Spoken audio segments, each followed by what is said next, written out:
Welcome to Warhammer 40k lore in the Bible, where I pull from Warhammer 40k lore to help explain biblical lore. And today we're going over Horus Lupercal, and on the biblical side of things, Lucifer. Both started a civil war on a galactic scale, we'll just say, right? But anyways, let's go ahead and get this started. Horus, also called Horus Lupercal, or more simply, the Lupercal, during his lifetime by the Astartes of his Luna Wolves Legion, was one of the 20 genetically engineered Primarchs created by the Emperor of Mankind from the foundation of his own DNA before the start of the Great Crusade to lead the armies of the newborn Imperium of Man. Horus was the Primarch and master of the 16th Legion of Space Marines, the Luna Wolves, later renamed by him the Sons of Horus. He was also the first Imperial War Master, the most favored son of the Emperor, and ultimately the greatest traitor in the history of mankind. Horus's homeworld was the high world of Chthoniya, which lay only a few light years from Terra. Horus, thus, the first Primarch to be rediscovered by the Emperor after the Great Crusade began in the late 30th millennium. Horus was responsible for unleashing the horrific civil war known as the Horus Heresy upon the Imperium of Man in the early 31st millennium, which killed billions of men, women, and children in pursuit of his mad ambition to overthrow the Emperor of Mankind and replace him as the ruler of the human race. We'll just say Lucifer did the same thing and being human. But anyways, we'll get into that. While Horus ultimately lost his bid for power and was slain by the father he had once so loved during the siege of Terra, his actions damaged the Imperium of Man beyond repair and inaugurated the current age of the Imperium, when mankind is beset by countless horrific dangers to its existence, and the Imperium itself has become a stagnant, repressive, and dehumanizing galactic presence. All right. Now we're going to get into a little bit of the origins here. Created as a genetically engineered organism by the Emperor in the Imperial Gene Laboratories under the Himalaysian Mountains on Terra in the late 30th millennium, Horus, along with his brother Primarchs, were scattered across the Milky Way galaxy through the warp by the machinations of the ruinous powers of chaos. This is said to be when the Dark Gods first planted the seeds of heresy into the infant Primarch, whispering darkly into his soul and tempting him to their cause. The capsule carrying the still gestated Horus came to rest on the mining world of Chthoniya, the primary planet of a star system within a reasonable slower than light distance of Terra. My goodness. Whereas the early history of many Primarchs is extensively, if unevenly, documented. The same cannot be said of Horus. Contradiction and omission tarnishes all accounts of Horus's formative years. It is clear that the Emperor did find Horus, and also that he took command of the 16th Legion early in the Great Crusade. Beyond these manifest facts, agreement between the early imperial sources is decidedly lacking, some even placing Horus on Chthoniya as a founding. Like many of his superhuman brethren, these sources say that the young Primarch thrived in Chthoniya's harsh environment, learning his first lessons in war and killing from Chthoniya's tech barbarian kill gangs. The world of Chthoniya had been settled in the very earliest days of humanity's exploration of the stars, its rich natural resources ruthlessly exploited until they were all but played out. So we get that. So we're going to move on to the Olenor Crusade. Find that. So you got the Great Crusade. We'll talk about this for a little bit, right? So if you don't know, there was this age of strife because warp storms basically prevented trade and from humanity communicating with each other and all that. So it caused the age of strife. So there was this Great Crusade. The Emperor had to reunite all of the lost worlds. Okay, that's what the Great Crusade is. That and to battle back, the orcs and all that stuff. And you're going to see here with the Olenor Crusade, that's what they're doing. They defeated the greatest orc empire they have seen yet, anyways. But anyways, let me get to there. Okay. Though the Luna Wolves had won many victories in their years of ceaseless conflict, one would eclipse all others and see them reborn once again. The greatest of the nascent Imperium's victories during the high point of the Great Crusade came in the form of the defeat of the largest orc empire ever encountered.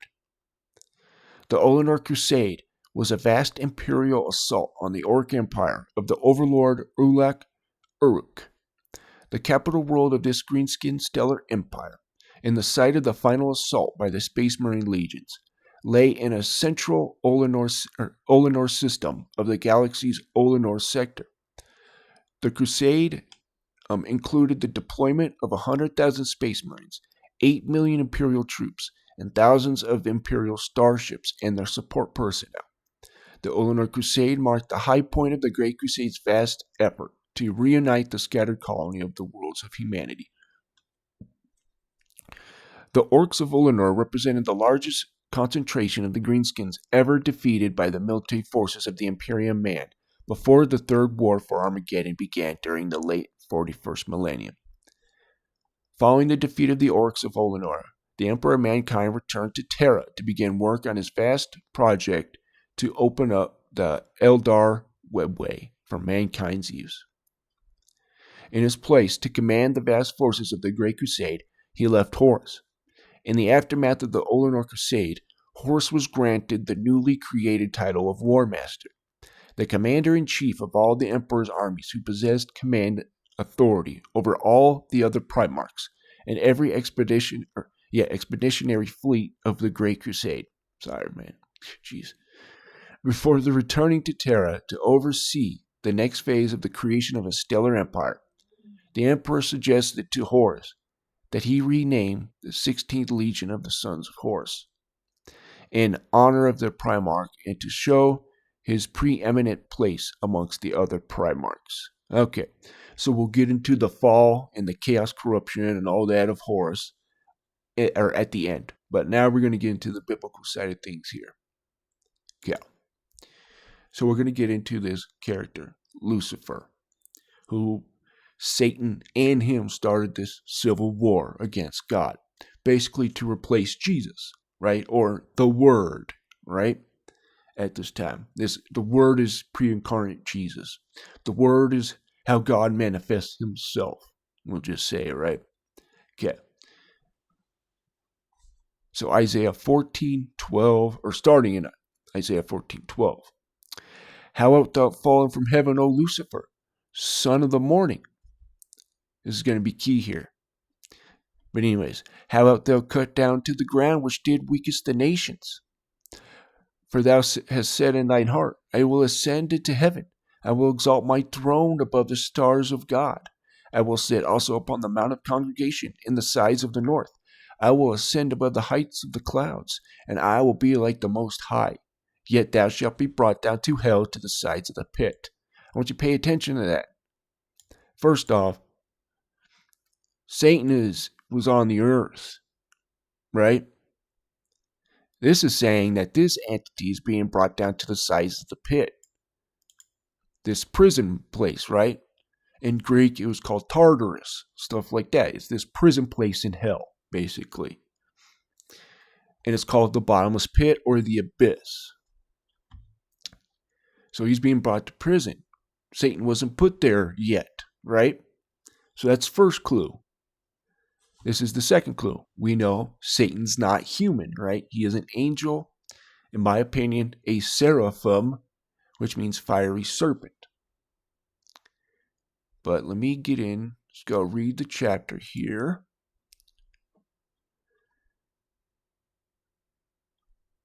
Okay.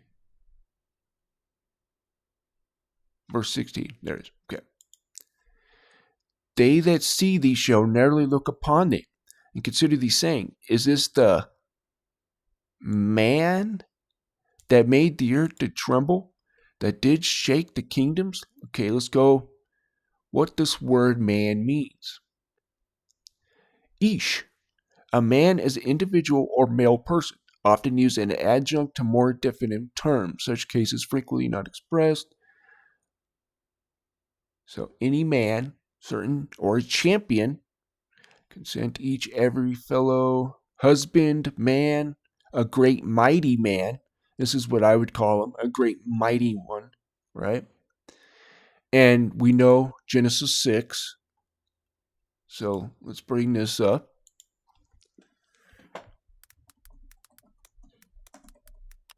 I know I bring it up a lot, but there's new people coming on in these. And unfortunately, this isn't really taught in the mainstream doctrines.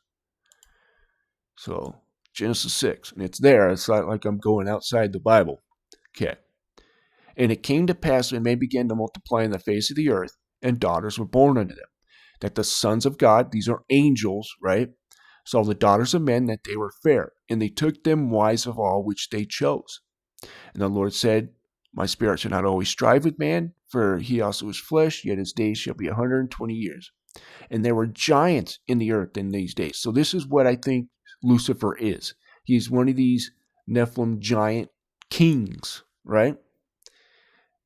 And they probably a Rephaim now. But anyways, I'll get into that a little bit later. So they bare children to them, or there were giants in the earth in those days. And also after that, when the sons of God came into the daughters of men, and they bare children to them, the same became mighty men which were of old, right? Lucifer, men of renown. Okay. So now we know that. So we have Lucifer going up, ascending into heaven, right? First off, why does he have to ascend into heaven, right? If Lucifer is Satan, Satan's already in heaven. Why does he have to ascend into heaven? Think about that one, right? And then it does say that that was fallen from heaven on Lucifer. This is the same thing that Nimrod was trying to do, right? He was trying to climb into heaven, take over, and overthrow God. He was trying to do the Lucifer blueprint, right? Probably figured out some portal in, and what does God say? Once they come all together, whatever, that there'd be nothing that they can't do, so that they would be able to get into heaven. So there's something about, coming, or I don't know how to explain it really. But anyways, this is not about that, so we won't get into that. Anyways, sorry, I went off track there. But basically, probably a portal up into heaven. Anyways. So now let's get into this son of the serpent. I believe Lucifer is this son of the serpent, right?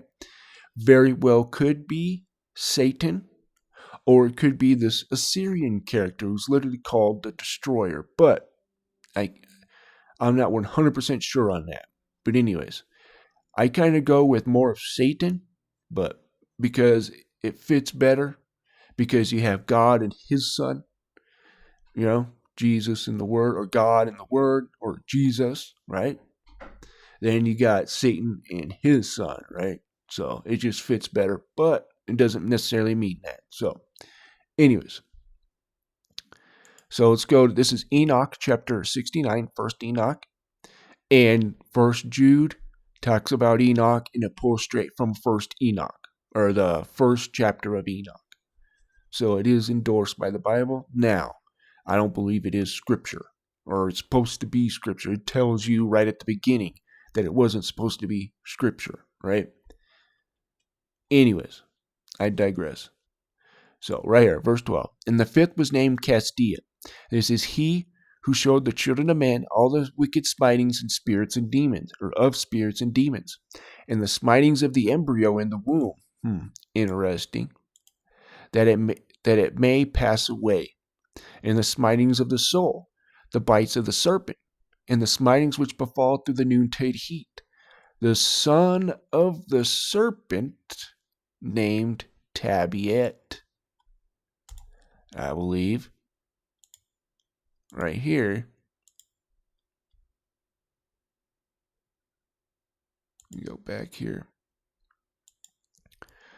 Okay, Lucifer, son of the morning. Shakar. And Shakar, or Shahar, same, you could say it either way, is the god of the dawn. Right? This means the dawn, right? Shakar, Shahar. Early light morning whence arises. But it is also a Canaanite god. And that could be the Assyrian, but we'll get it. But anyways, right here. Oops. Never mind. Okay. 2 Thessalonians 2:3. Let no man deceive you by any means, for that day shall not come, except there come a falling away first, and that the man of sin be revealed, the son of perdition, the son of destruction. So we know right here, the Assyrian is labeled the destroyer, or at least in my opinion. Right here, Isaiah 10:5. The Assyrian is like second in command in Satan's kingdom. You got Satan, and then you got this Assyrian character that God uses as the destroyer. But anyways, Isaiah 10:5. O Assyrian, the rod of mine anger, and the staff in their hand is my indignation. There's that staff again. You can see why I call it the staff of the destroyer. But I'll get into that in a later video about the staff of the destroyer. But anyways, and the staff in their hand is mine indignation. I will send them against the hypocritical nation, and against the people of my wrath will I give him charge, to take spoil, to take prey, and tread them down like the mire of the straits. Howbeit he meaneth not so, neither doth his heart think so, but it is in his heart to destroy, right here, to destroy and cut off nations, not a few.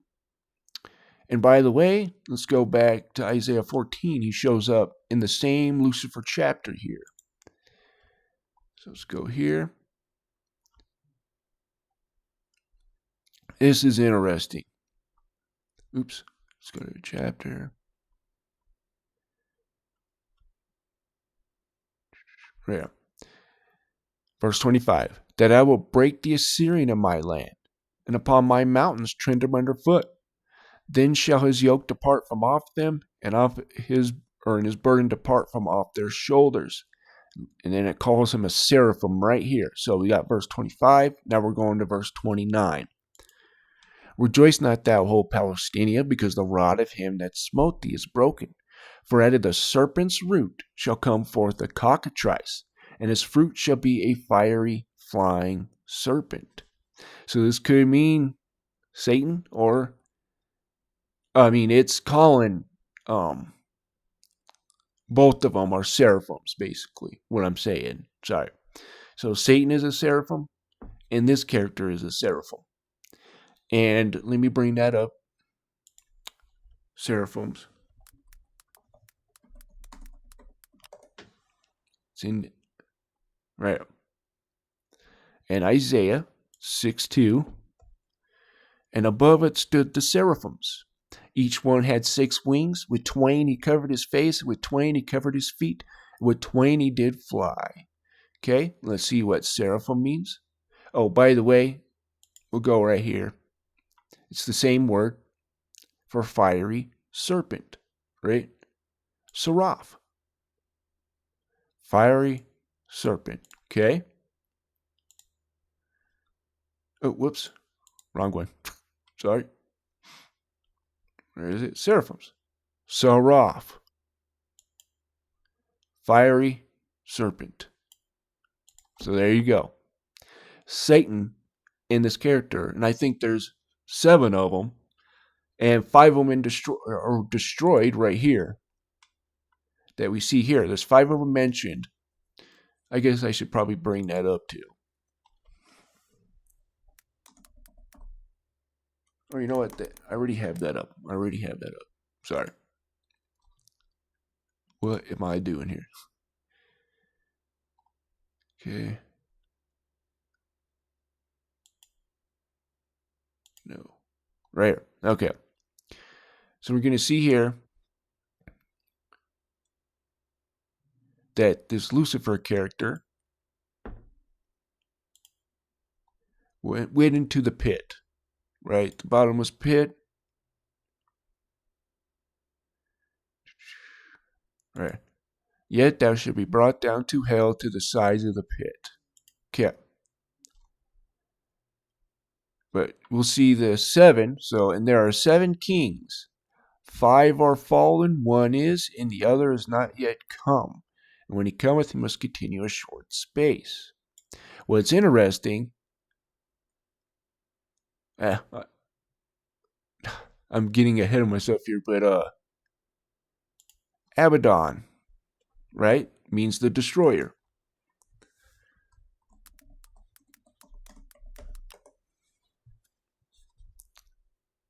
Okay.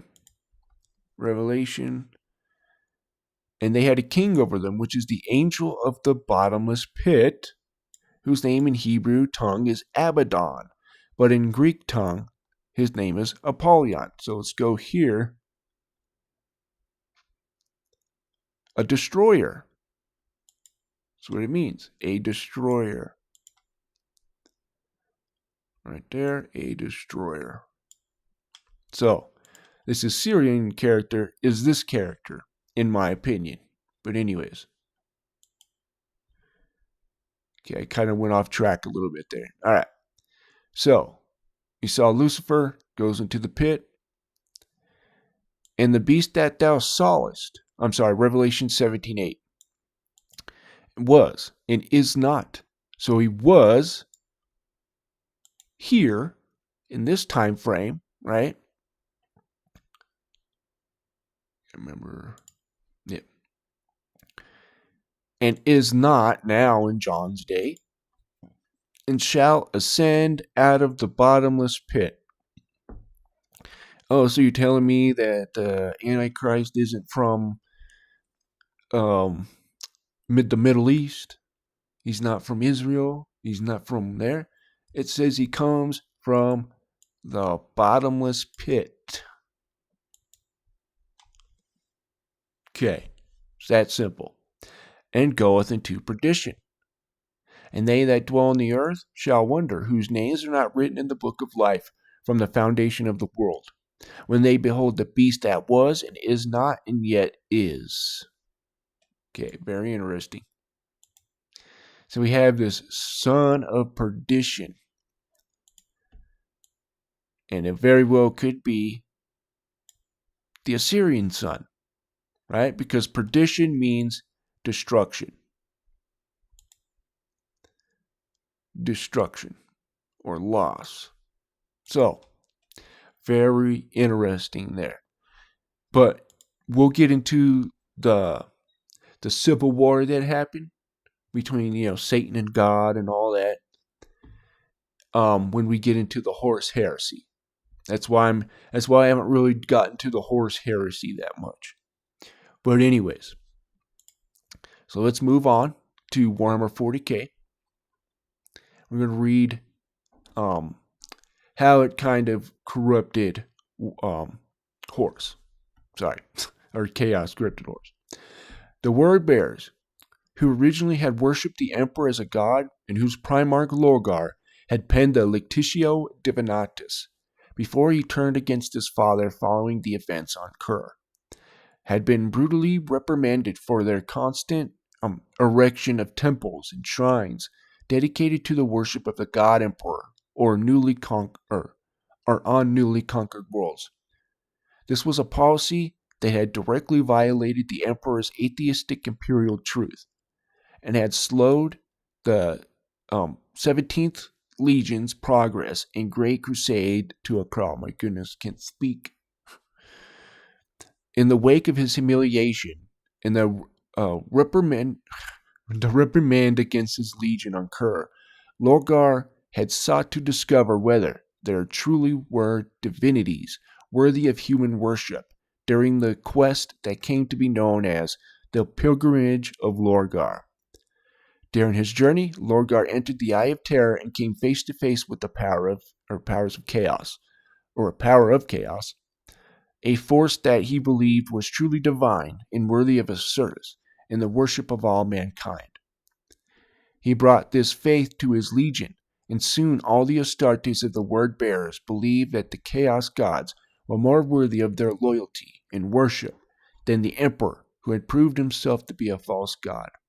With the guidance of the ruinous powers, Lorgar and the word bearers hatched their secret plans over the course of the next 4 solar decades to convert humanity to the service of the dark gods, starting with Horus.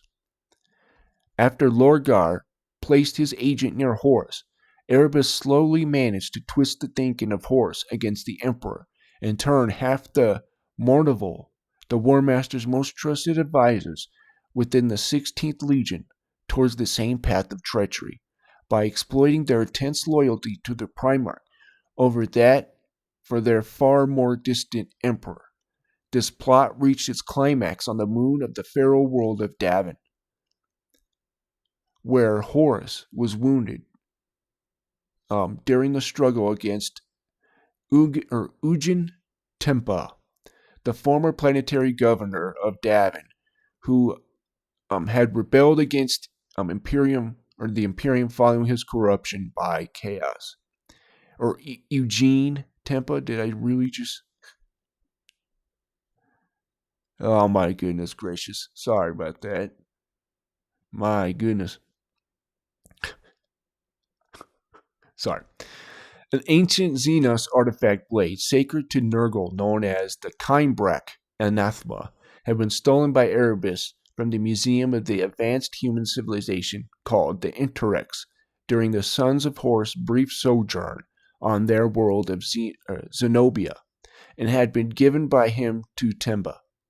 Temba had become the mutated servant of Nurgle, the chaos god of disease and decay, and managed to seriously wound the War Master with the corrupted blade. The apothecaries of the 16th Legion proved incapable of healing the War Master's wound, despite every form of advanced medical technology at their disposal, until it seemed that Horus would surely die.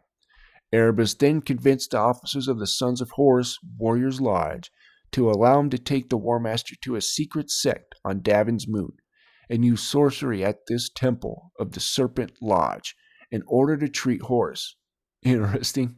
Anyways, the creation of a warrior lodge within the Luna Wolves and many other Space Marine legions based on the lodges used by the savage warriors of Davin have been another of Lorgar and Erebus' ploys to infiltrate and corrupt the Astartes into turning against the Emperor across the decades. Okay. There you go, guys. We're going to wind this down. So, if you like this, thank you. If you didn't like this, thank you for at least giving me a chance. Also, check out W Energy Drinks if you want a jitterless energy. They have a sponsorship with Crunchyroll as well, so there's some Crunchyroll flavors, for anime and stuff like that. But yeah, check out the link in the description. I do get a cut, but you also get 10% off as well. So please check them out. But anyways, guys, you have a wonderful day.